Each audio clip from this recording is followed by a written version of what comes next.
Donc, le tout premier trailer de Superman vient de sortir, et est-ce que ça serait pas le meilleur moment pour faire un petit point sur tout ce qui s'est passé chez Warner jusqu'à maintenant?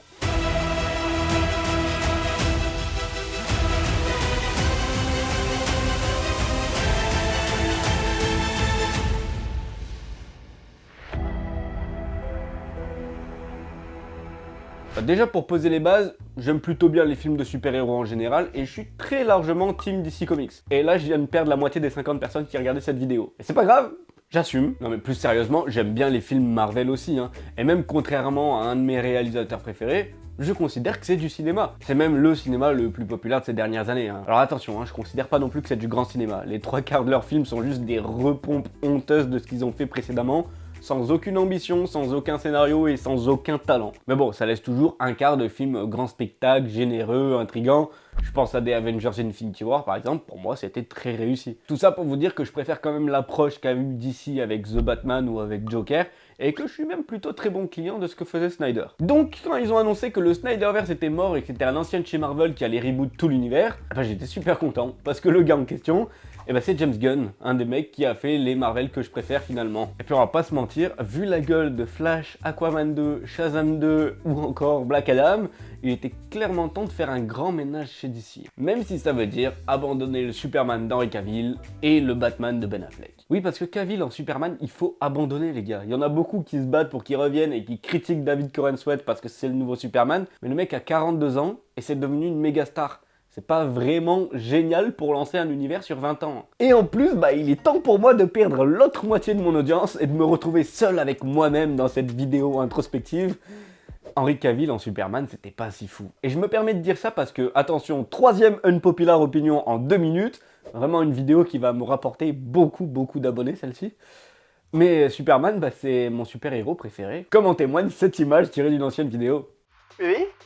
Et hésite pas à aller la voir, peut-être que ça va te plaire, peut-être pas, mais clique, moi ça me plaira. Et moi, désolé, mais mon Superman, c'est pas uniquement un dieu surpuissant, c'est aussi un Clark Kent. Et même si la partie super-héroïque était vachement stylée, la partie Clark Kent, elle était quasiment inexistante dans les films de Snyder. Bref, c'était une très grosse introduction, donc je vous embête pas plus et on rentre tout de suite dans le vif du sujet. Pourquoi je pense qu'un reboot total et complet de tout l'univers d'ici était plus que nécessaire?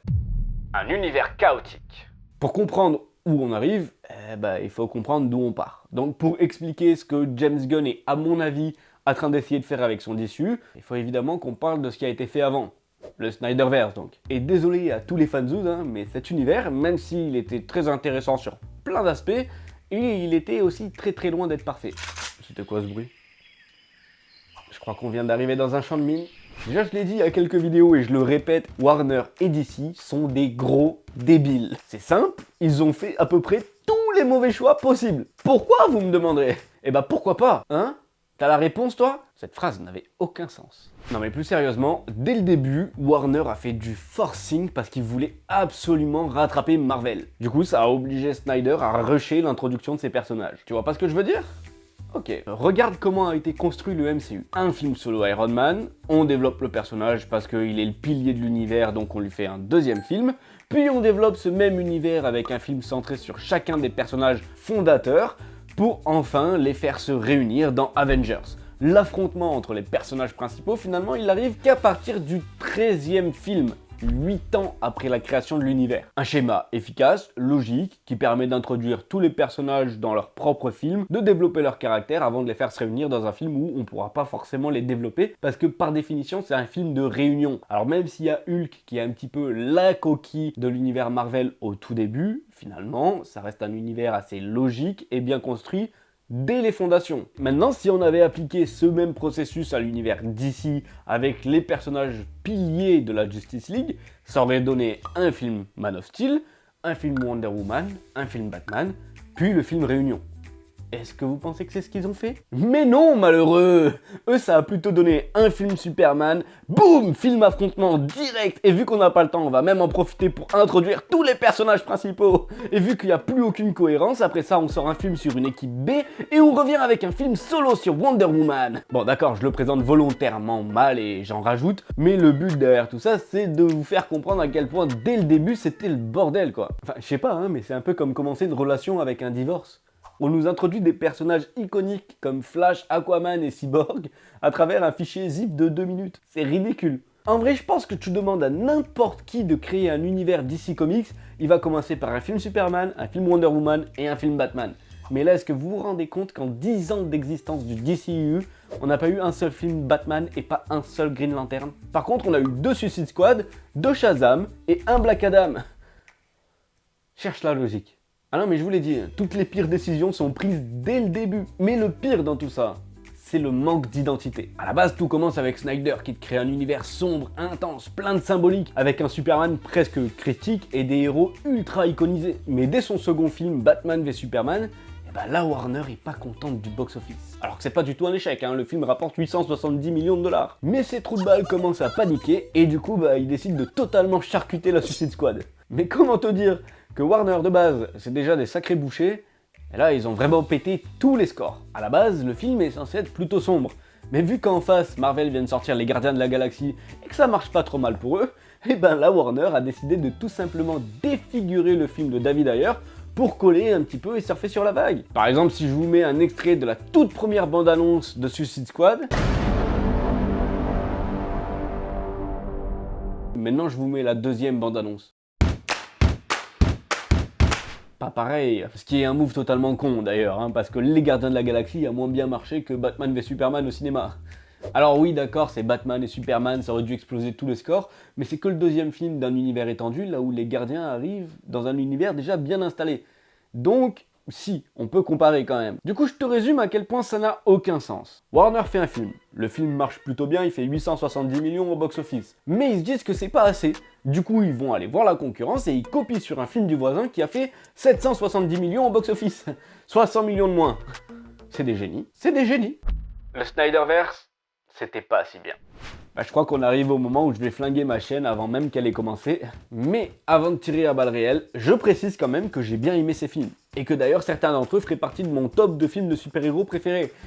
Si on considère que film de super-héros c'est un genre à part entière, mais ça c'est un autre débat. Allez, je vais l'évacuer tout de suite, comme ça on s'en débarrasse. Faites des petits exercices de respiration avec moi. Quasiment tous les personnages du DC Extended Universe étaient nuls.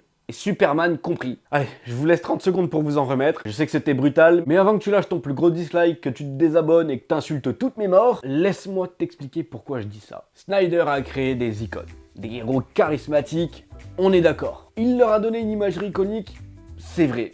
Mais par contre, il n'a jamais pris le temps de développer ces personnages. En fait, il a entamé leur déconstruction avant même d'avoir pris le temps de les construire. Par exemple, on sait rien du Batman de Ben Affleck. Et la relation entre Lois et Clark, quand même très limité, alors que c'est un des piliers fondateurs de toutes les histoires de Superman. Mais ici, on en a rien à foutre. On a juste envie de nous montrer un Superman ultra stylé qui détruit une ville et qui tue quelqu'un dès son premier film. Et je parle même pas des très grosses failles scénaristiques qu'il y a dans cet univers. Après, je suis pas là pour tirer sur l'ambulance. Moi, je suis là pour lui niquer sa mère à l'ambulance. Et la scène de Martha à la fin de BVS, tout le monde s'en est déjà moqué, mais c'est de la merde. Ça n'a aucun sens, ça n'a jamais eu de sens et ça n'en aura jamais. Mais c'est normal, parce que Snyder s'en fout du scénario, et c'est comme ça dans tous ses films. Lui, ce qu'il veut, c'est juste faire des belles images, montrer à quel point ses héros sont ultra badass, et tourner des super scènes d'action en slow motion. Et le scénario, c'est juste un support pour faire ça. Et je le répète au cas où, mais j'ai aimé ces films. Mais déjà, je pense que le cinéma de Snyder est un peu trop pompeux pour le grand public, c'est-à-dire que monsieur fait que des films de 2h30, et quand il a l'occasion de faire une Snyder Cut, c'est pas moins de 4 heures. Parce que sinon, il n'a pas assez de temps pour raconter tout ce qu'il doit raconter, Non, c'est faux, il raconte rien dans son film. C'est juste des scènes d'action ultra badass, mais il n'y a rien de spécial dans ce film. Il n'y a pas de scénario. Et en plus, je trouve qu'il a fait une des plus grosses erreurs possibles quand tu fais un film de super-héros. Il n'a pas respecté les comics. Alors oui, d'accord, il s'est certainement inspiré d'un comics plus sombre qui existe, n'empêche que la majorité des comics ne montrent pas ce que Snyder a mis en avant. Parce que Henry Cavill est badass et tout ce que vous voulez, mais à la base, Superman, c'est censé être un personnage lumineux, porteur d'espoir et plein de vie. Je veux dire, il y a quand même une raison pour laquelle il tient ses pouvoirs du soleil. C'est symbolique, comme dirait l'autre. Je sais pas quel autre, mais je suis sûr qu'il le dirait. Et malgré le style, Henry Cavill n'incarne pas du tout cette facette du personnage. Et pas que lui, Lex Luthor est passé d'un ultra génie narcissique à une sombre parodie du Joker. Aquaman, qui était un digne roi Atlante, devient un biker bourré à la Guinness. Et Flash... Vraiment, faut que je parle de Flash ? Et je comprends bien hein, qu'il ait voulu faire des films sombres et matures, et d'ailleurs c'est totalement normal. Hein. Le mec a été engagé pour concurrencer Marvel, donc il a pas voulu jouer sur leur terrain. Et la meilleure solution, face à des films qui enchaînent des blagues toutes les 3 minutes pour désamorcer toutes les situations, eh ben c'est de faire des films sombres et sérieux. D'ailleurs aujourd'hui c'est ce que tout le monde réclame, hein. Suffit de voir les succès du Batman, de Joker, mais à cette époque-là, je pense tout simplement que le public était pas prêt. Et que la Warner était trop bête pour croire en ses propres projets, faisant du DC Extended Universe un univers inégal, incohérent et sans intérêt. Parce que quand tu vas voir un film Marvel, tu sais que ça va ressembler à un Marvel. Mais quand t'allais voir un film d'ici, tu savais pas si t'allais tomber sur du Batman vs Superman ou du The Flash. James Gunn a tout compris. Bon voilà, ça fait 10 minutes que je t'explique pourquoi le DC Extended Universe c'était pas si bien et pourquoi il fallait que ça s'arrête, mais parlons un petit peu de ce que ça pourrait devenir. Si vous avez bien suivi, en 2023, le DCEU meurt avec une toute dernière salve de films catastrophiques et on annonce que c'est James Gunn qui va prendre la suite. Et là, tout le monde s'interroge, hein. Est-ce que Henry Cavill va revenir en Superman? Est-ce qu'il va garder les mêmes personnages? Tout le monde est dans le flou, même Gal Gadot dit qu'elle a parlé avec James Gunn, comme quoi elle reviendrait en Wonder Woman. Il y a des rumeurs de partout à ce moment-là. Évidemment, aujourd'hui, on a un peu plus d'informations avec la sortie imminente de Superman en juillet. Mais du coup, on peut se demander, est-ce que James Gunn a fait le bon choix? Eh ben, je vais pas passer par 50 chemins. Moi, je pense que oui. Et je serais même allé encore plus loin parce que j'aurais rien gardé du DC Extended Universe. Je pense à la Suicide Squad et à Peacemaker en disant ça. Même si j'ai beaucoup aimé la série, et je comprends pourquoi il veut garder le personnage, mais je trouve que ça floute un petit peu le message de garder des personnages qui étaient déjà dans le DC Extended Universe, dans ce nouvel univers, mais tous les autres ont changé. À la limite, c'est pas trop grave, hein. Ça reste un personnage assez secondaire, il a sa propre série, il empiète pas non plus pour l'instant dans les films du DCU.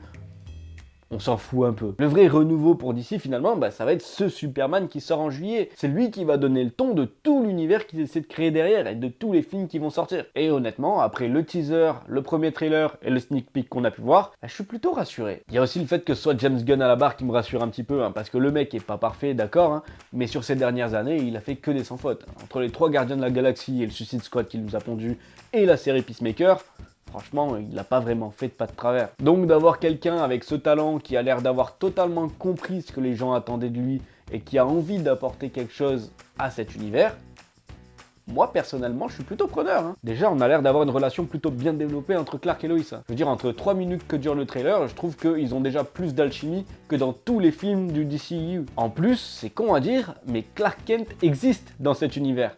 Rien que cette scène où on le voit s'éclater avec Jimmy Olsen, je trouve que ça définit déjà plutôt bien le personnage. C'est un mec déterminé, qui a envie de faire le bien, qui croit en ce qu'il fait, qui est plein de convictions, et c'est pas juste un support tout lisse pour montrer à quel point Superman est fort et badass. Et ça, c'est seulement 3 minutes de trailer qui nous l'ont montré. Non, franchement, je crois très fort en ce film. Je pense que c'est ce qu'un film Superman devrait être. Alors bien sûr, on attend de voir le film complet avant de dire « Ah, c'est génial, etc. » Parce que pour l'instant, on sait pas grand-chose, hein, finalement. On connaît pas l'histoire, on sait même pas qui va être le vrai méchant. Parce que je pense pas que ce soit Lex Luthor. À mon avis, lui, il va plutôt être en trame de fond sur plusieurs films, voire sur tout l'univers. Connaissant James Gunn, il va juste falloir que l'humour soit bien dosé et que les personnages secondaires empiètent pas trop sur Superman. Parce que ça reste quand même un film à son nom. Et c'est ça qui me fait un petit peu peur parce que James Gunn, lui, il aime bien les losers. Donc faudrait pas qu'il nous ramène trop Guy Gardner sur le devant de la scène ou les autres de Justice Gang ou je sais pas comment il les appelle. Parce que ça pourrait un petit peu déformer le message de Superman qui lui est pas censé être un loser. Donc ouais, je suis plutôt rassuré par la direction que James Gunn prend. D'ailleurs, je sais pas si vous avez vu sa toute première œuvre intégrée au DC Universe, Creature Commando. C'était vraiment cool. Dites-moi en tout cas en commentaire ce que vous en pensez de ce reboot, si vous êtes hypé pour ce nouveau Superman, et évidemment on va en reparler sur la chaîne quand le film sortira. En attendant, voilà, j'avais envie de faire une petite vidéo sur un sujet qui m'intéressait, de parler en face-to-face avec vous, donc si vous avez aimé, n'hésitez pas à me le dire, à me lâcher un joli pouce en l'air et à vous abonner à la chaîne, évidemment, ça ferait super plaisir. Et nous, on se retrouve très bientôt pour une toute nouvelle vidéo. C'était Malpi, ciao!